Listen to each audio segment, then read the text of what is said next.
데살로니가에서 전도하던 바울은 데살로니가에 있는 유대인들의 핍박을 받게 됩니다. 데살로니가에 있는 유대인들은 저자의 불량배들까지 동원하여 무력으로 바울을 핍박하고 위협하였습니다. 생명의 위협을 가한 것이지요. 이에 믿음의 형제들이 바울을 숨겨줍니다. 그리고 며칠이 지난 후에 야음을 틈타 밤에 몰래 바울을 이 데살로니가로부터 피신시키게 되옵니다. 그리고 그곳으로부터 약 80km 떨어진 베레아라는 곳에 바울을 인도하게 됩니다. 이 베레아의 사정은 데살로니가보다 훨씬 나았습니다. 핍박도 없고 사람들도 소위 영어로 말하면 nicer, kinder, 훨씬 더 친절하고 신사적인 젠틀맨들이 많은, 그리고 성경을 향한 사모하는 마음들이 많았던 그러한 도시였습니다. 그런데 이 베레아에서 말씀을 전하고 있을 때 바울이 그곳에서 말씀을 전한다는 소식이 다시 역으로 데살로니가에 알려지게 됩니다.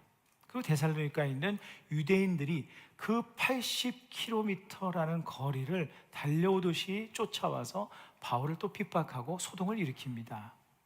이에 이번에는 바울의 위협을 감지한 믿음의 형제들이 바울을 또 피신시키게 되는데, 이번에는 약 320km나 떨어진 아테네, 여러분 아시죠? 그 아덴 지역으로 바울을 피신시키게 됩니다.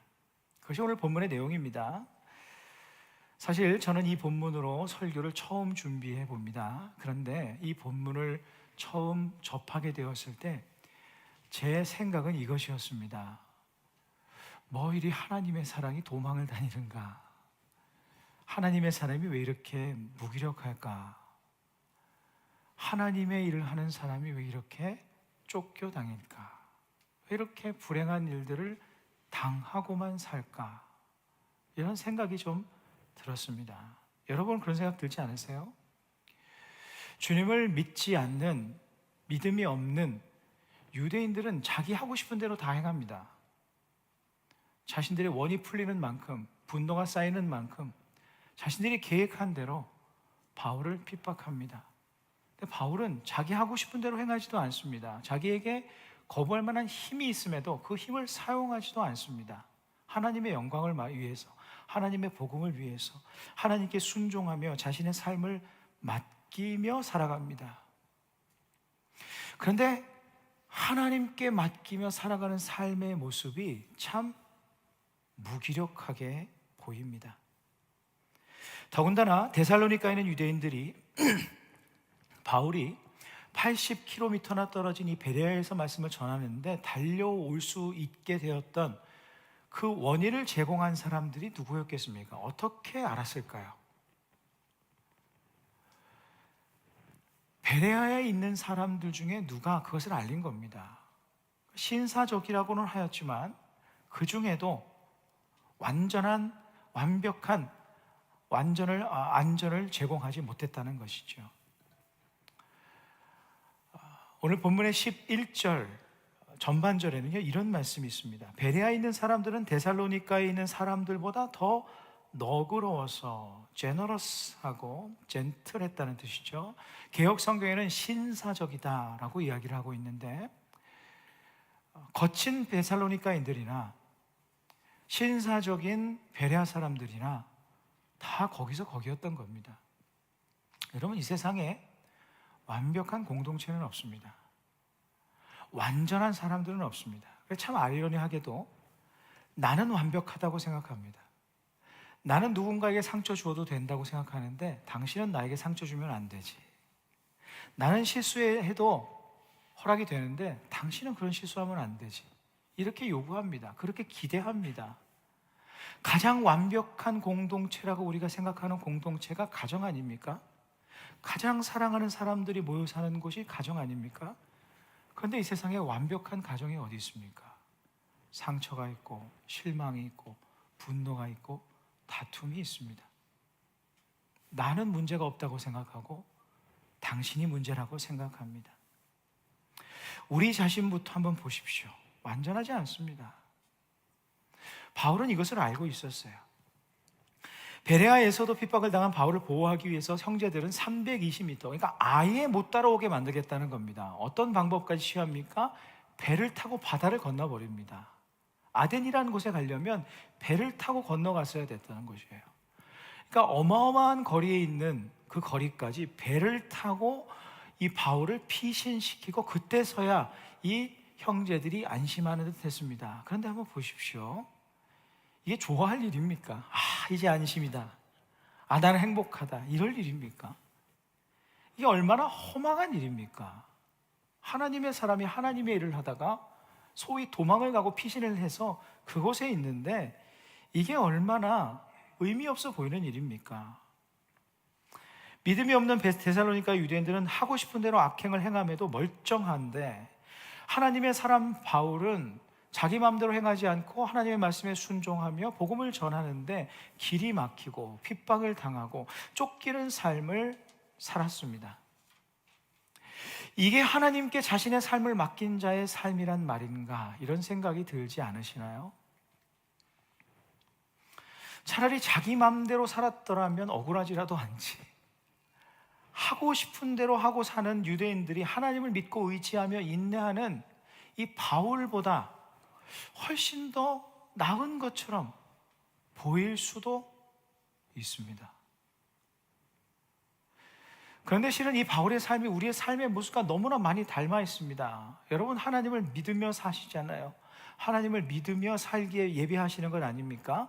하나님께 내 삶을 맡기며 사시지 않습니까? 하나님을 믿으며 하나님께서 보내신 삶의 터전에서 최선을 다해 열심히 다해 일을 하지 않습니까? 땀을 흘리며 노력합니다. 그런데 내 삶이 내 마음대로, 하나님께서 보내신 가정이요, 하나님께서 보내신 내 삶의 터전인데 내 계획대로, 내 마음대로, 내가 원하는 방향대로, 예상대로 흘러가지 않습니다. 바울처럼 쫓기듯이 살 수밖에 없는 상황이 부지기수입니다. 내 삶은 왜 내가 원하는 대로 흘러가지 않을까 생각도 듭니다. 믿었던 사람에게 상처도 받습니다. 곤경에 처합니다.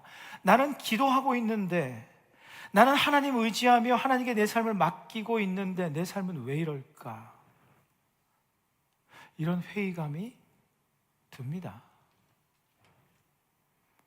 그러나 바울의 모습을 잘 살펴보면 우리의 이런 생각들이 다 잘못된 생각임을 우리는 알 수 있게 됩니다. 잘 보십시오. 바울은 본래 유럽에 갈 마음이 없던 사람 아니었습니까? 그러나 하나님께서 환상 중에 마게도냐의 사람을 보여주시고 와서 우리를 도우라라는 환상을 보게 되고, 바울이 하나님의 뜻이 유럽에 있구나, 마게도냐에 있구나, 소아시아 선교 1차 지었던 방문을 마치고 이제 유럽을 진출하게 됩니다. 순종하면서 이제 마게도냐의 첫 성인 빌립보로 가지 않습니까?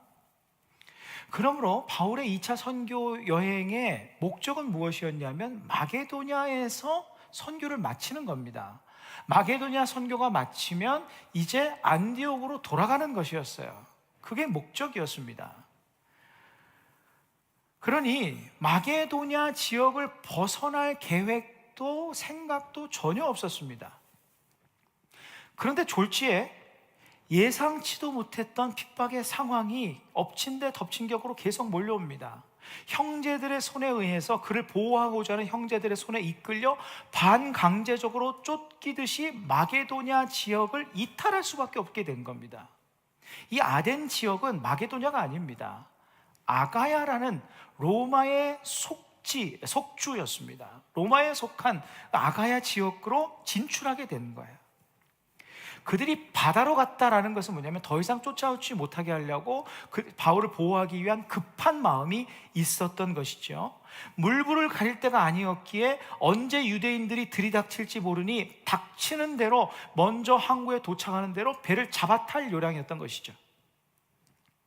더구나 당시의 배들은요, 전기선이 아니었습니다. 오늘날과 같이 시간을 정해놓고 오는 배들이 아니라 와서 정박을 하고 사람과 화물이 채워지면 그때 출발하는 것이었는데, 마침 출항을 준비하고 있던 배가 대기하고 있었던 것이에요. 그러니까 물불을 가릴 겨를도 없이 어디로 가는지 목적지도 알지 못한 바울 일행은 그 배를 잡아탈 수밖에 없었습니다. 일단은 피신을 해야 되니까. 그런데 그 배가 아덴을 향하는 배였다는 거예요. 아가야 지역을 향하는 배임을 알게 됩니다. 이후 펼쳐지는 상황을 한번 보십시오. 바울은 아가야 지역에 도착하였기 때문에 이 아가야 지역에 속한 그 옆 도시인 고린도까지 갈 수 있었습니다. 이 고린도에 갈 수 있었기 때문에 그곳에서 교회를 세울 수 있었고, 그 고린도 교회를 향해 쓴 서신인 편지인 고린도 전후서를 쓰게 되고, 그 고린도 전후서가 신약 성경의 일부가 될 수 있었습니다. 또한 이 고린도가 중요한 이유는 바다를 한 번만 건너기만 하면 바로 로마 제국의 심장인 수도인 로마로 갈 수 있는 가장 가까운 곳이 바로 고린도였습니다. 자, 이 방향을 보십시오. 바울이 어떤 생각을 했겠습니까? 하나님께서 나를 왜 이렇게 예상치도 못했던, 계획하지도 않던 길로 나를 이렇게 인도하실까? 바울이 분명히 묵상이 있었을 것입니다. 이 인도하시는 방향을 보십시오. 아시아에서 유럽인 마게도냐 지역, 그리고 마게도냐 지역을 지나서 아가야 지역으로 가게 되는데, 이 지역을 줄로 연결하여 화살표로 만들게 된다면 이 화살표가 도착하는 그 지점은 바로 로마 제국의 심장인 로마였던 것이죠. 그래서 성경학자들은 어떻게 해석을 하는가? 하나님께서 바울을 예정에도 없던 마게도냐로, 아가야로, 그리고 그를 인도하사 고린도까지 이르게 하신 것은 바울로 하여금 로마 복음화를 향한 하나님의 섭리를 발견케 하시기 위함이었다라고 설명을 합니다. 즉 이곳에서 하나님의 뜻이 복음으로 이 로마를 점령하는 것이구나, 로마의 복음화구나, 하나님의 그 일반적인 뜻과 하나님의 그 마음을 알게 되었다는 거예요. 여러분, 바울이 자기의 개인적인 사명으로서의 로마 비전을 알게 된 것이 언제였습니까? 3차 에베소였었습니다. 그런데 여러분, 어느 날 갑자기 뚝딱 이 로마가 뚝딱 떨어진 것이 아닙니다. 하나님께서 너는 로마로 가라, 환상 중에 나타나셔서 꿈에 나타나, 이게 말씀하신 것이 아니라 그곳에서 로마로 가는 뜻을, 그것이 하나님의 나를 향한 개인적인 비전이구나를 발견하게 된 거예요. 그런데 그것이 하루아침에 이루어진 것이 아니라 언제로부터 시작했다는 말입니까? 그가 하나님의 뜻에 이끌려 아가야라는 지방에 이르게 되고 고린도에 가게 되었을 때, 하나님의 방향이 로마를 향하고 있구나, 그 마음을 갖게 되고 하나님의 마음을 품은 것이 씨앗이 되고 자라게 되어서 열매로 맺어서 비전으로 확정되게 된 것이 에베소라는 뜻입니다. 그러므로 바울은 사람들의 눈에 보이기에는 쫓김을 당하고 어쩔 수 없이 아가야 지역까지 도망한 것처럼 보이지만, 하나님의 시선에서는 로마 복음화를 향한 그분의 섭리를 바울로 하여금 발견케 하셔서 그의 삶의 방향을 명확하게 해주시기 위해서 하나님께서 그를 인도하신 길이었다는 거예요. 이게 얼마나 놀랍습니까? 이 모든 일의 발단이 무엇이었다는 것이죠?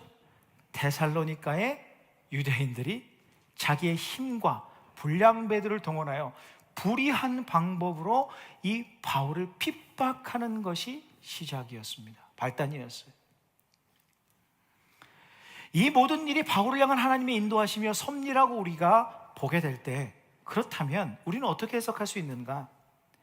유대인들의 부당한 폭력과 바울이 당하는 핍박과 그래서 끌려가듯 쫓겨갈 수밖에 없는 상황들은 모두 하나님의 정확하신 섭리 안에서 그분의 계획대로 그대로 이루어진 일들일 뿐이라는 결론에 이를 수밖에 없습니다. 바울은 연유도 모르고 끌려가듯이 간 길이었고, 쫓기듯이 어쩔 수 없는 상황에서 수동적으로 간 길이었지만, 그 길은 결코 허망한 길이 아니었다는 것이죠. 무의미하고 무기력한 삶이 아니었다는 것입니다.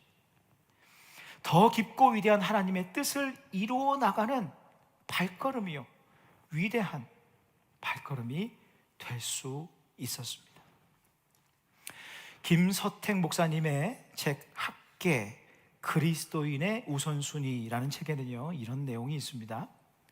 세상의 역사에는 두 종류가 있습니다. 하나는 전쟁의 역사입니다. 전쟁에 의해 세상의 지도가 바뀌고 문화가 바뀌고 권력이 바뀝니다. 세상의 역사는 전쟁에서 승리한 자에 의해 다시 쓰이게 되어 있습니다. 그러나 그 어떤 세력도 영원할 수는 없습니다.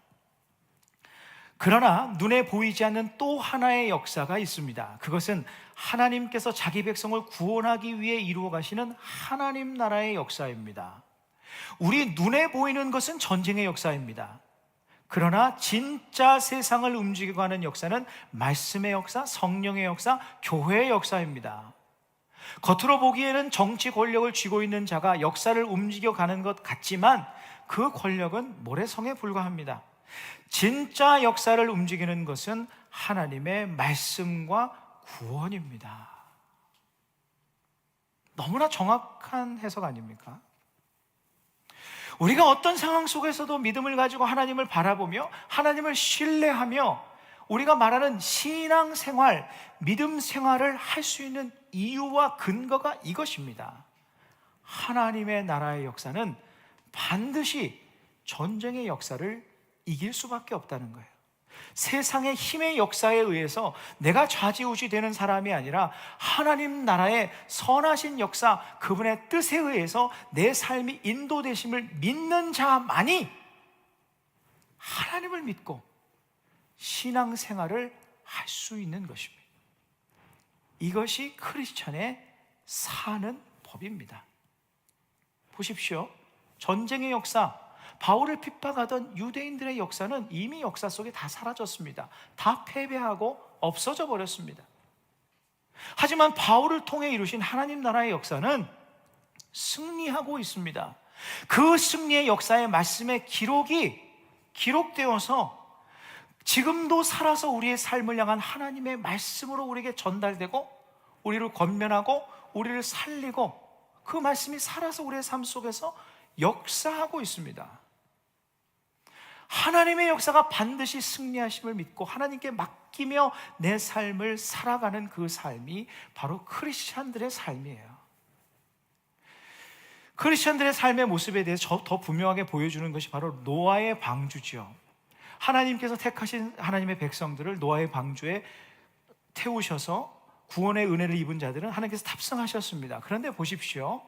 이 방주의 특징이 무엇일까요? 많은 특징이 있습니다만 기회가 될 때 좀 더 자세하게 나누면 정말 큰 은혜가 여기 있는데 그 중에 아주 메인 특징이 있습니다. 그것은 무엇이냐면 자체 동력이 없다는 거예요. 방주는요. 물이 흘러가는 대로 바람이 부는 대로 방주는 그냥 움직이는 겁니다. 그리고 그 안에 있는 사람들은 끌려가듯이 끌려갈 수밖에 없는 것입니다. 그렇다면 하나님의 사람들은 세상 풍조에 바람이 흔들리는 대로 물이 흘러가는 대로 세상 흐름 따라 그렇게 쓸려가는 사람들인가? 그렇지 않습니다.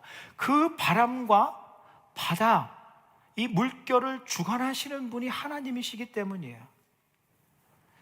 하나님께서 그 배의 동력과 그 배의 방향타가 되셔서 정확한 시간과 정확한 장소에 방주가 도착하게 하셨습니다.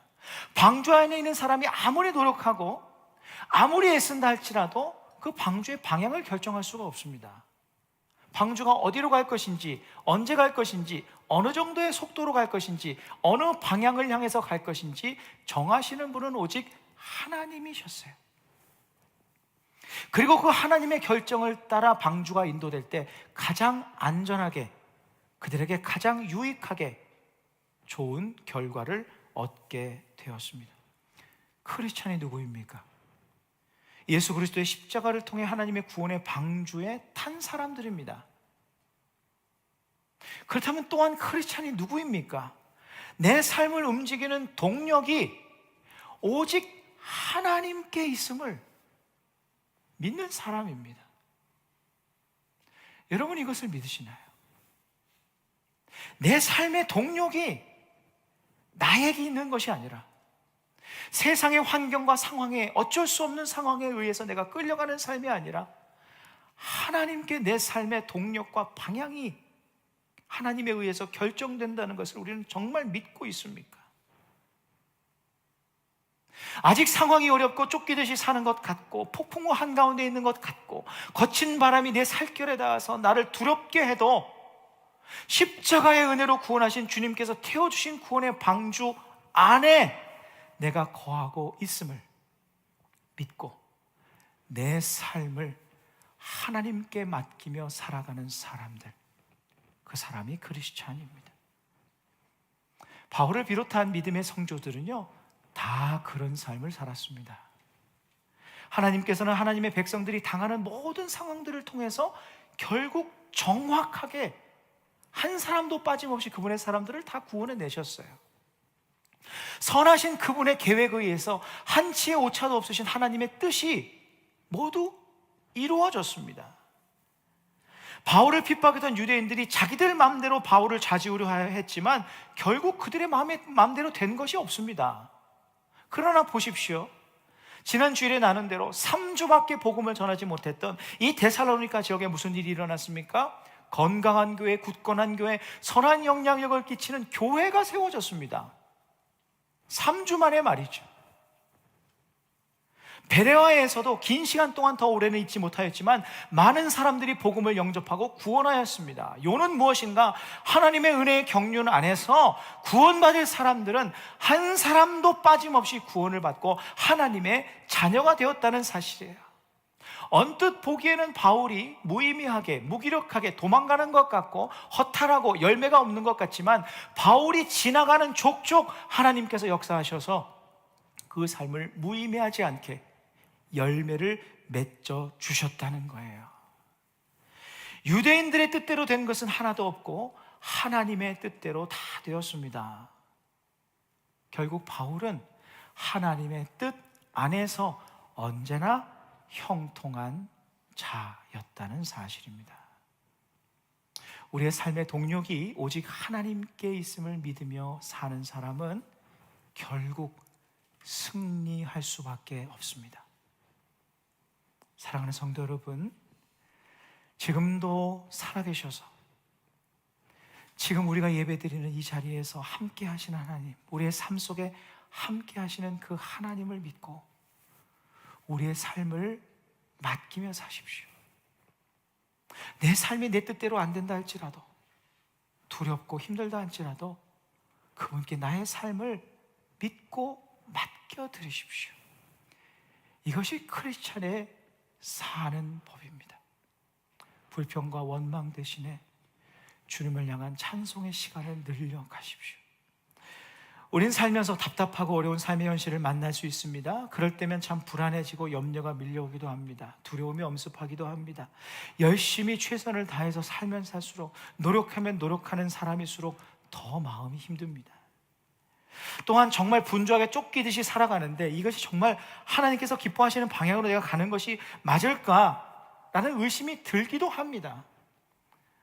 당장 눈에 보이지 않는 열매와 보람, 삶의 의미를 찾지 못해서 답답하기도 하고 허무함이 몰려올 때도 있습니다.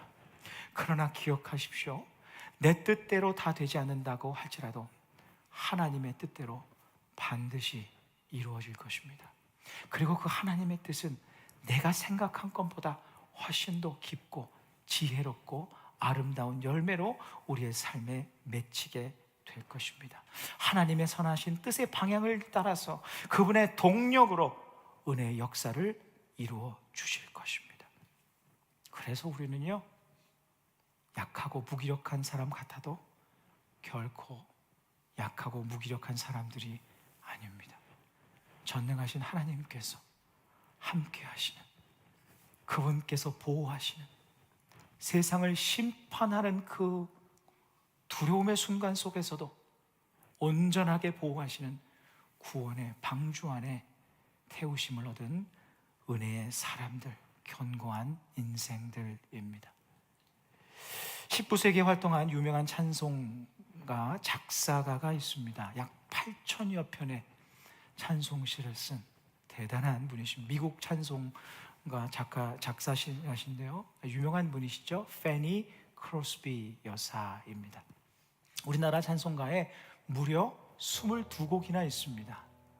우리에게 많이 알려진 찬송은 찬양하라 복되신 구세주 예수, 예수로 나의 구주 삼고 성령과 피로써 거듭나니, 나의 영원하신 기업, 나의 갈 길 다 가도록.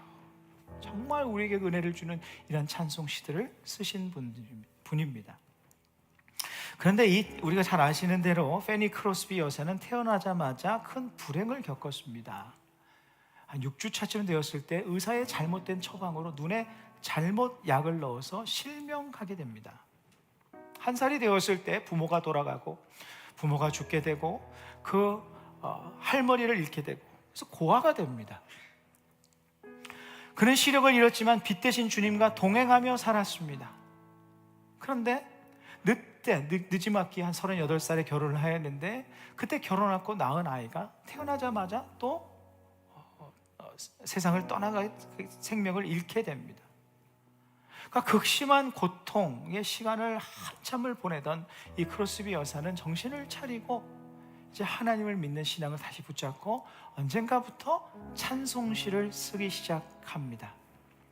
54세가 되었을 때 이 크로스비 여사는 자신의 작품을 이제 출판하기 위해서 출판사 사장을 만나러 가야 되는데, 당시에 버스비가 $5나였답니다. 그 $5가 없어서 이제 가지 못하는 상황이 되었어요. 당장 돈이 생길 곳이 없지 않습니까? 그때 이 크로스비 여사는 하나님께 기도했답니다. 하나님, $5를 좀 주십시오. 제가 버스비가 없습니다. 그런데 기도를 마치고 일어났을 때 초인종이 울리더랍니다. 평소에 크로스비 여사의 이 찬송과 가사에 감명을 받고 은혜를 받았던 한 신사가 찾아왔더라는 거예요. 찬송가를 작사한 당신이 이곳에 산다는 얘기를 듣고 얼굴이라도 보고 싶어 들렸습니다 말하면서 손에 종이 한 장을 딱 쥐어주었는데, 그 종이 한 장이 $5짜리 지폐였다고 합니다. 오늘날의 $5와 그 당시 $5는 어마어마한 차이죠.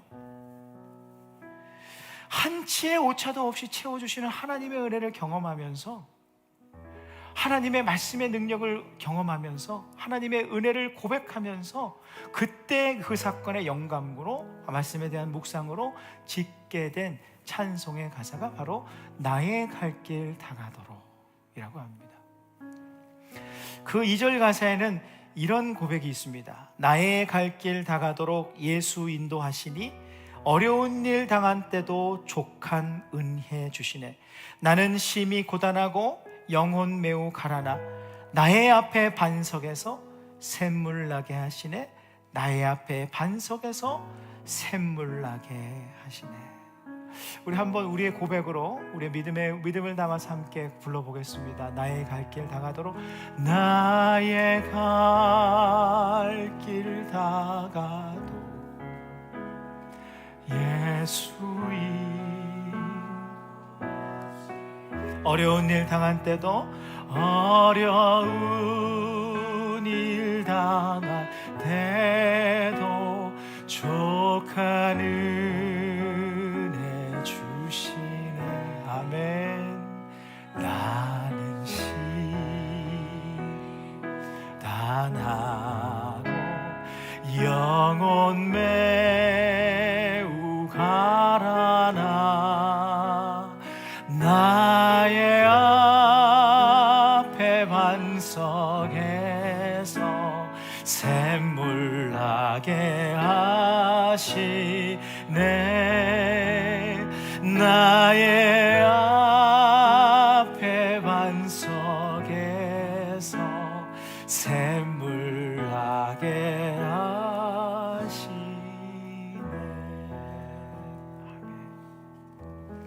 오늘은 사순절 둘째 주일입니다. 십자가를 통해 우리에게 오신 주님으로 인해서 이 찬송가의 가사가 우리의 믿음의 고백이 되었습니다.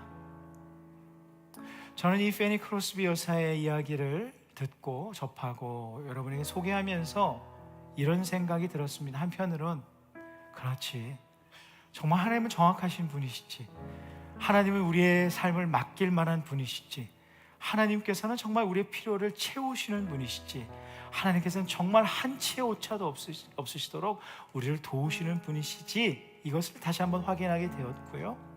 또 한편으로는 이런 생각이 들었습니다. 이렇게 고통스럽고 고달픈 삶의 과정 속에 있는 사람도 이렇게 믿음으로 하나님을 붙들고 굳게 서는데, 보다 더 훨씬 더 좋은 상황 속에 있는 우리는 왜 그렇게 하나님을 굳게 붙들지 못할까? 앞이 보이지 않고 시력을 잃은 이 크로스비 여사도 또렷하게 선명하게 하나님을 바라보고 있는데, 앞을 볼 줄 아는 우리는 도대체 무엇을 바라보기에 하나님을 바라보지 못할까? 살아계신 하나님께서 나와 함께 하시는데 그 하나님을 왜 믿지 못할까? 그 하나님을 왜 의지하지 못하고 우리의 삶을 맡기지 못할까? 이 사순절 우리의 구원이 되시고 우리의 삶의 동력이 되시는, 무빙 파워가 되시는 하나님을 더 의지하십시오. 더 바라보십시오. 어느 때보다 더 선명하게 우리의 삶에 함께 하시는, 우리를 사랑하시는 그 주님을 믿음의 시선으로 바라보고 나의 힘과 나의 능력과 나의 지혜를 의지하지 말고 하나님을 믿고 의지하며 그분께 나의 삶을 맡겨드리는 크리스천의 사는 법대로 살아가는, 그래서 승리하는 우리 모두의 삶이 되기를 간절히 소망합니다.